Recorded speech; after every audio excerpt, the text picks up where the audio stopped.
O Botafogo fez uma janela histórica, mais de 200 milhões em investimentos, e isso começa a gerar um debate sobre fair play financeiro, regras para deixar isonômica a disputa. Vamos lá, o que eu penso? Like no vídeo, se inscreva, ative o sininho, rumo a 220 mil inscritos por aqui. Recados rápidos, quinta-feira tem live com a Paola, primeira live do mês. Como ela faturou 6 dígitos em um ano num mercado totalmente digital. Quer aprender? Ela vai te explicar como. É uma aula e é de graça para todo mundo essa live, todo mundo. Indica para quem está precisando aí, link no comentário fixado e no grupo, na descrição do vídeo. É um grupo de WhatsApp onde a gente recebe os interessados e vai passando os detalhes da live, tá bom? Segundo recado, semana sem futebol, mas você no Aposta Ganha tem oportunidade de conferir aí vários mercados, né? Você pode se divertir de várias formas dentro do site do Aposta Ganha.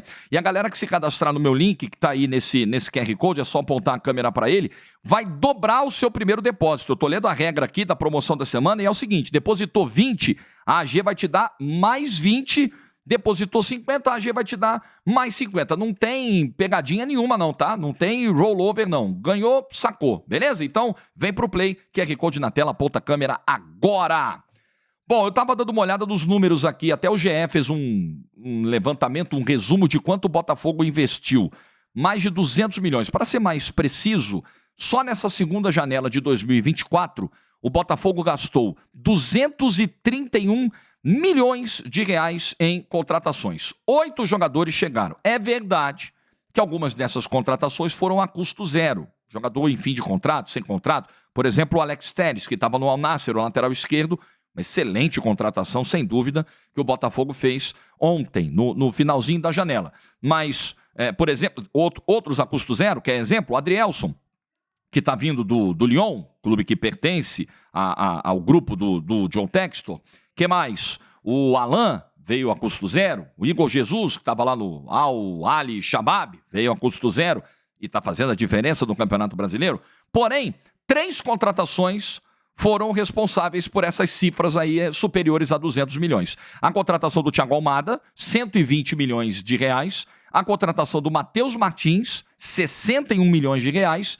E o Vitinho, lateral direito do Burnley, que custou quase 50, 49,3 milhões de reais. Se você levar em consideração, por exemplo, o primeiro semestre do ano, o Botafogo gastou 100 milhões a mais, só nessa segunda janela, que geralmente é uma janela ali para reposição, mas lembremos que no primeiro semestre do ano, o Botafogo vinha daquela terra arrasada de 2023, vinha com um técnico que, quando foi contratado, não era a primeira opção, a preferência do Textor, que era o Thiago Nunes, foi uma contratação ali no desespero, quando a coisa estava degringolando com o Bruno Lage.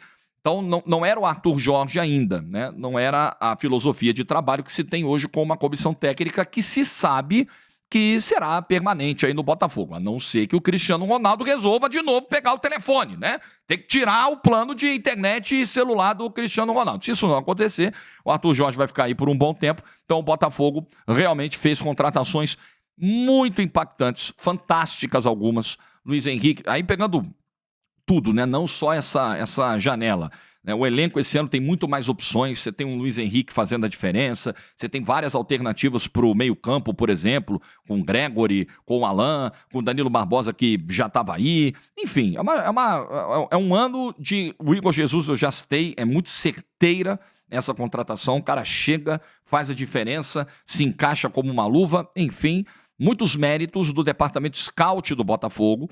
E isso a gente pode chamar de scout. É um departamento que realmente observa, analisa e é criterioso na hora de contratar. Tem muito clube aí que diz ter departamento scout e na prática o trabalho é ruim. Ah, mas também, Jorge, é fácil, né? Ficar enchendo a bola do departamento scout. Com esse dinheiro até eu. Não é assim, gente. Tem muito clube com dinheiro que gasta mal.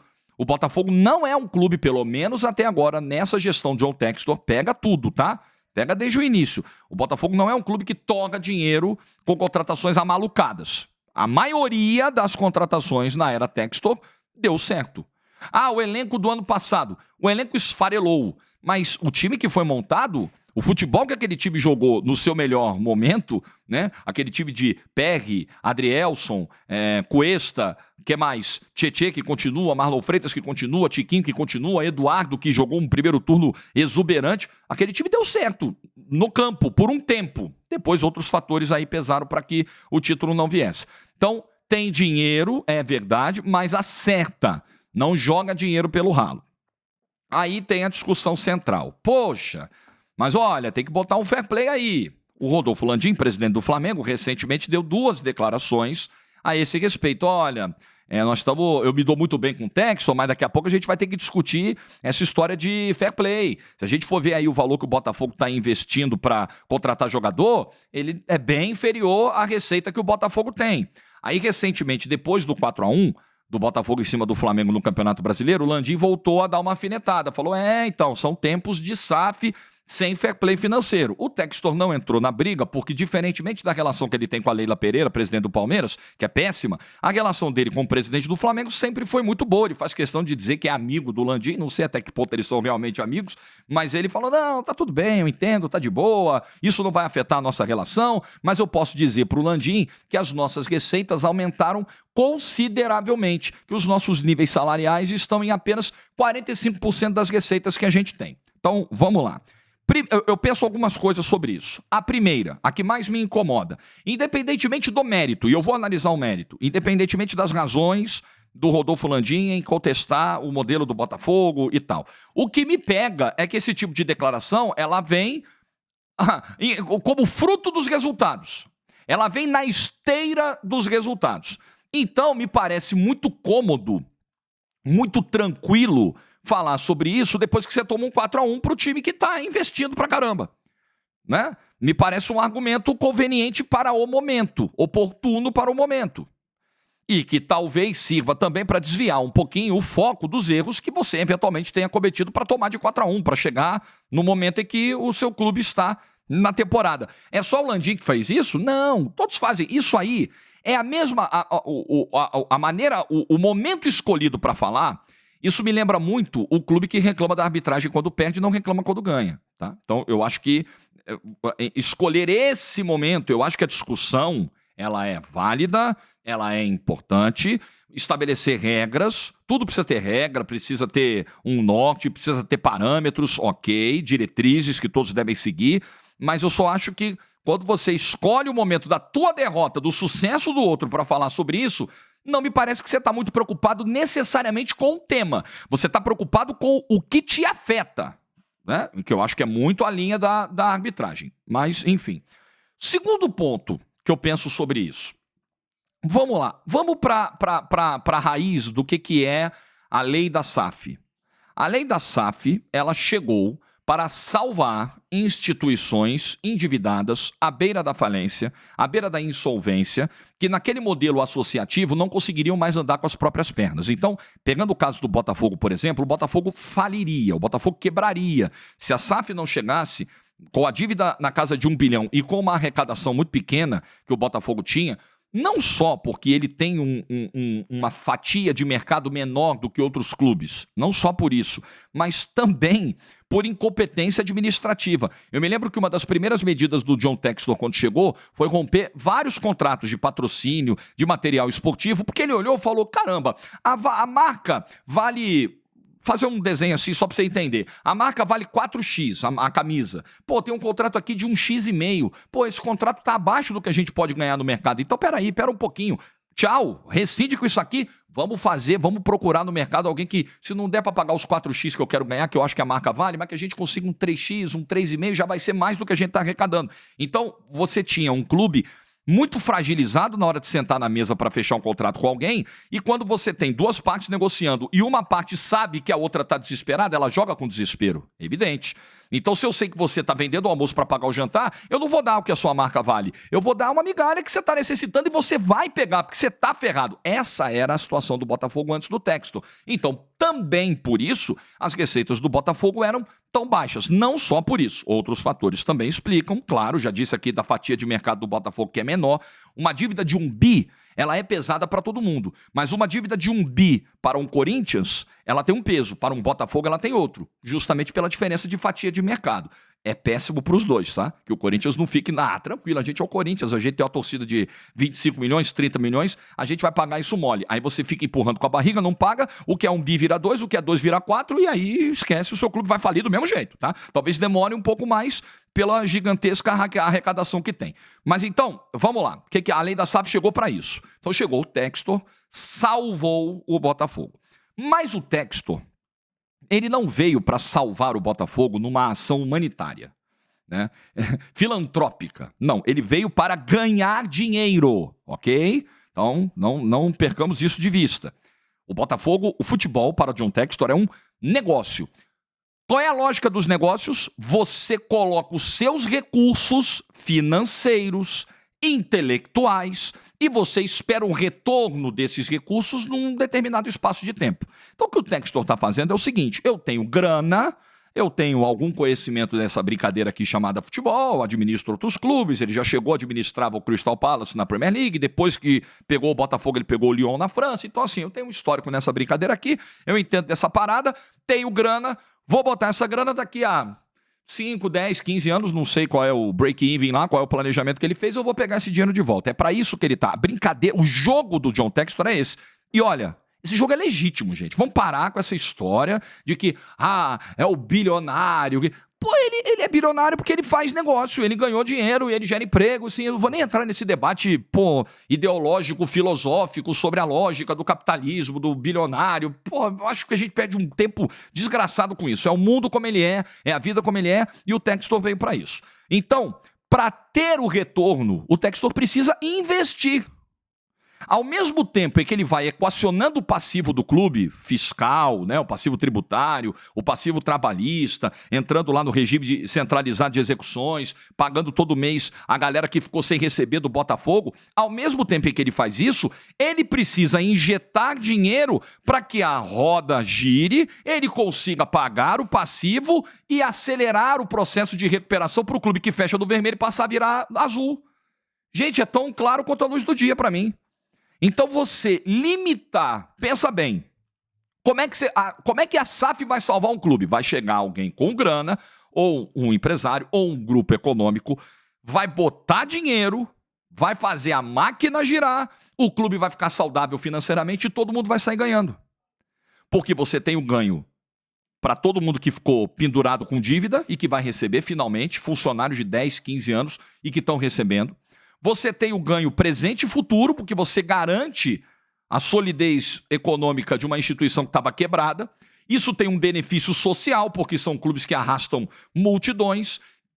Um benefício econômico para o país, porque esses clubes passam a recolher um regime diferenciado de impostos, mas são recursos que entram para a União, para os estados, para os municípios, e o futebol, não só através de impostos, mas também com toda uma cadeia que se alimenta dele, é beneficiado quando um clube como o Botafogo é resgatado.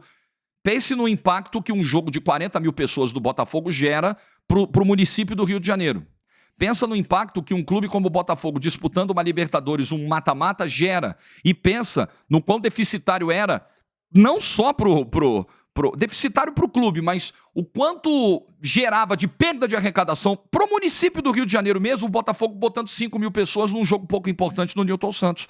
É turismo, é rede hoteleira, é alimentação, transportes, todo mundo. É um benefício coletivo, é para todos. Então, o que o John Textor faz, e aí vamos entrar no ponto do Landim. Precisamos discutir regras, precisamos entender que é necessário estipular um limite, né? E a Europa, às vezes a Europa brinca de fazer fair play financeiro, mas enfim, no papel tá lá, né? No papel tá lá. Precisamos, tá bom, vamos discutir essa regra. Mas eu só acho que a gente precisa entender o seguinte: quando o Textor bota 120 milhões de reais na contratação do Almada, e que depois lá vai para o Lyon, enfim, aí ainda tem o outro modelo, né, dos caras que vêm aqui, ficam 6 meses e vão para o Lyon e voltam, e aí é um modelo de negócios do Textor. O Botafogo está inserido nesse modelo, os jogadores quando vêm sabem que existe essa possibilidade, nem é o meu debate aqui, porque eu acho que isso quando feito de maneira de maneira sistemática não é o termo, mas interrompendo sequências, interrompendo processos. Imagine, por exemplo, né, o Botafogo ganhando uma Libertadores, se credenciando a jogar uma Recopa, ou se credenciando a jogar um Mundial lá na frente, né, com essa nova periodicidade aí, enfim. Só que aí, a cada título você desmancha, a cada conquista você desmancha e manda o cara pro Lyon e traz um elenco totalmente novo. Deu certo trazer tantas contratações novas para 24, o time ficou ainda melhor, joga um futebol ainda melhor do que 2023, até porque era necessário fazer depois do desespero de 2023. Mas nem sempre vai dar certo. Às vezes vai ser uma quebra muito abrupta de um elenco, de uma geração que poderia ficar mais tempo e tal. Mas isso a gente vai ver para frente. A gente tem exemplos isolados, né? Vamos ver na prática como isso vai se dar. O Vitinho saiu daqui, foi para lá, voltou. O Adrielson saiu daqui, foi para lá, voltou. Vamos ver como isso vai se dar no médio e longo prazo para o Botafogo. Mas o meu ponto central é esse aqui. Para que a SAF faça sentido, se a gente aprovou uma lei para salvar os clubes, para essa lei fazer sentido e ter efetividade, o cara tem que investir. O investimento faz parte do negócio. O investimento é a alma desse negócio. Porque não adianta. Como é que o John Textor vai aumentar as receitas do clube? Como é que ele vai transformar o clube numa potência, num clube saudável, num clube que dispute competições? Porque não se esqueçam, a recuperação econômica de uma instituição passa de um clube de futebol passa diretamente pela recuperação esportiva. É óbvio. Como que as receitas do Botafogo vão aumentar se ele não disputar o título brasileiro, lotando o Newton Santos, aumentando o número de sócios torcedores? Como que a receita do Botafogo vai aumentar se ele não receber altas premiações pelos êxitos esportivos? Como a premiação, a arrecadação do Botafogo vai aumentar se ele não conseguir sucesso nas competições internacionais? E como que ele vai conseguir esse sucesso se ele não investir? Gente, as coisas estão diretamente ligadas. Então, eu acho que é o momento da gente entender. A SAF é um começo para todos nós. É algo novo, é algo diferente. Se a gente entender que, de fato, é necessário colocar alguns freios, é possível que você faça uma discussão e uma adaptação ao modelo da SAF. Eu não sou contra isso. Eu só acho que a gente precisa ter lucidez nessa hora e deixar o clubismo de lado para não demonizar os investimentos. Olha o investimento que foi feito no Bahia nesse ano. As maiores contratações da história do Esporte Clube Bahia nesse ano. Isso é louvável. Você resgata, você traz para o cenário esportivo um clube de uma região que sempre foi marginalizada, uma região que sempre ficou em segundo plano, que não conseguia competir com o poderio financeiro dos clubes, principalmente paulistas, mas cariocas também. Isso só traz benefícios. Traz benefícios esportivos, traz benefícios para quem eventualmente tinha dinheiro a receber do clube e agora passa a ter uma perspectiva de receber, traz benefícios para o município de Salvador com arrecadação. É bom para todo mundo. Então, demonizar o investimento, eu acho que a gente não deveria fazer. A gente está num país com muita dificuldade para enaltecer quem obtém postos, carreiras, trajetórias de sucesso. Né? Quem consegue chegar ao patamar onde, infelizmente, a maioria da população não vai chegar. Eu sei que tem uma questão de cunho ideológico aí, que eu já citei no vídeo e nem quero me aprofundar nela. Mas vamos discutir sem clubismo, principalmente, e sem perder de vista que SAF é um negócio. E negócio precisa de investimento para dar retorno. Se o Textor não tirar do bolso e ficar o dia todo dormindo em casa assistindo maratona de série, esquece. O Botafogo não vai chegar onde precisa chegar para que a lei da SAF faça sentido. É apenas como eu vejo. Eu não acho que o debate seja vazio e inválido. Não. Mas em que bases a gente vai fazer esse debate? Com lucidez? Com maturidade e com honestidade intelectual, ou nós vamos na base do clubismo? Na base do clubismo eu tô fora. O que você pensa sobre o assunto? Deixa nos comentários, like do vídeo se você ficou até o final. Juízo, boa terça-feira, boa semana e tchau.